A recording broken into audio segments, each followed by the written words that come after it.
वक्फ board का online के लिए नोटिस आना शुरू हो गया है। आगे एक सप्ताह में कैसे ऑनलाइन कर पाएंगे लोग?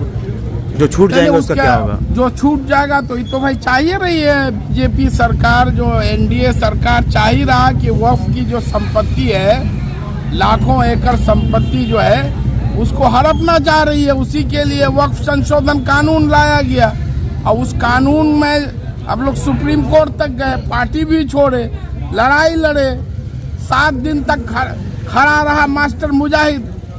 16 अप्रैल, 17 अप्रैल, 5 मई, 20 मई, 21 मई, 22 मई, एक डेट में बैरिस्टर साहब सिर्फ 16 अप्रैल को खड़े थे। इमरान प्रतापगढ़ी भी थे। उसके बाद जो कोई अगर रहा है वो अमानतुल्लाह खान, जो आम आदमी पार्टी के विधायक। लेकिन आरोप किन पर लगता है?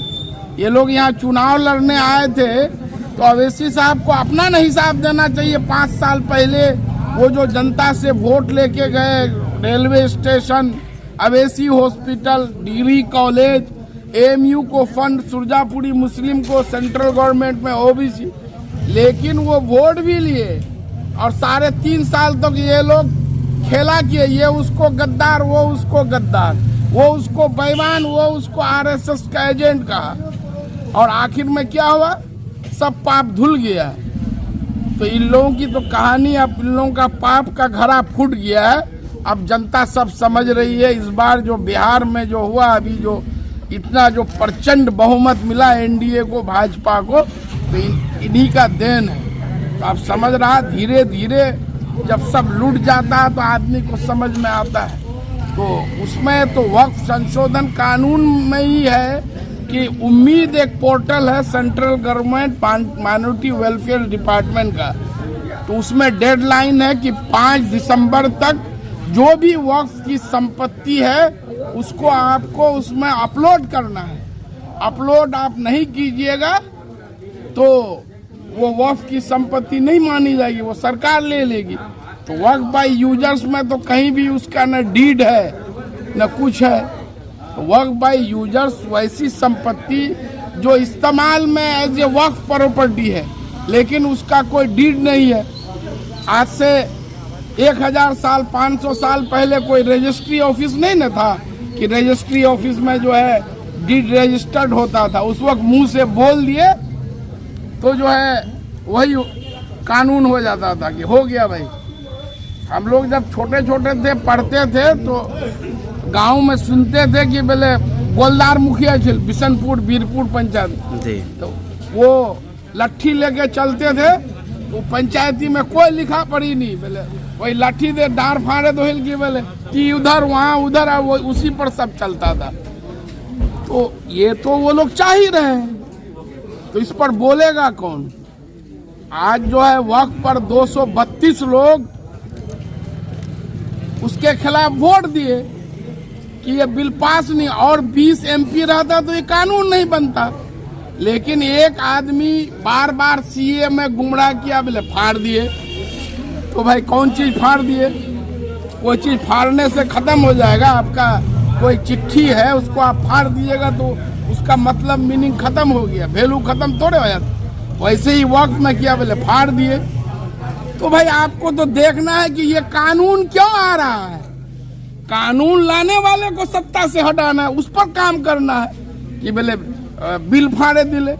आज जो है क्या कह के हमारी माँ बहनों से वोट लिया, बोले कब्रिस्तान छीने लिए, बोले वहां वोट नहीं दी। वो तो छिनवाने के लिए आया ही है कि हिंदुस्तान में बस बीजेपी रहेगा जो हिंदुत्व का प्रतिनिधित्व करेगा, और दूसरी तरफ असदुद्दीन अवैसी है। ये दोनों यही चाहते हैं कि पार्टियां खत्म हो जाए, नेस्त नाबूद हो जाए। क्यों आपके लिए लड़ाई लड़ेगा? वक्फ से हिंदू भाइयों को क्या मतलब है?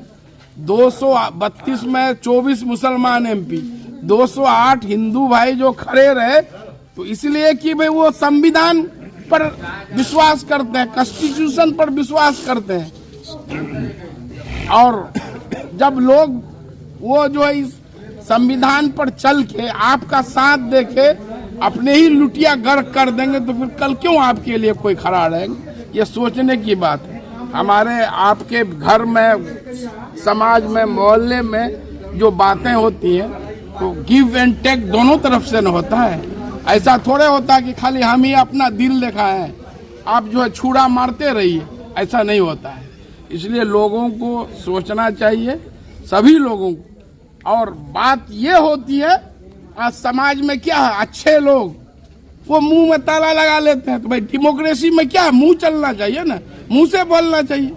सारे जितने बड़े बड़े आलिम हैं, आप जाके देखिए, चाहे देवबंदी हो, बरेली हो, अहले हदीस हो, वो कोई उनकी नीति को पसंद नहीं करते, लेकिन वो बोलते नहीं है। छुट भैया लोग जो है वो बस कौम मिल्लत दिखा के सब खतरे में कौन ले जा रहा है, बात समझ रहे हैं। अच्छे लोगों को आगे आना पड़ेगा, समझदार लोगों को सही चीजों को जनता के सामने रखना पड़ेगा, तब आपके अच्छे दिन आ सकते हैं, आप चैन और सुकून की जिंदगी जी सकते हैं। कोई भी सरकार आएगी आपको कमा के नहीं खिलाएगा, ये इससे तो निजात मिल जाएगा ना। हिंदू भी परेशान है, मुसलमान भी परेशान है।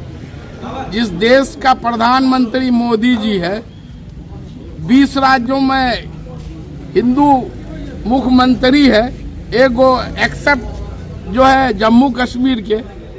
अब उस पर ये डर हमारे हिंदू भाइयों को दिखा के वोट ले रहा है कि हिंदू खतरे में है, गजवे हिंद बुलाया जाएगा। तो फिर जो है अवैसी साहब वोट मांगते हैं कि जो है मैदान हश्र में जो पतंग में वोट नहीं दीजिएगा। उनका स्पीच है इस चुनाव में, मैदान हश्र में अल्लाह ताला हिसाब लेंगे।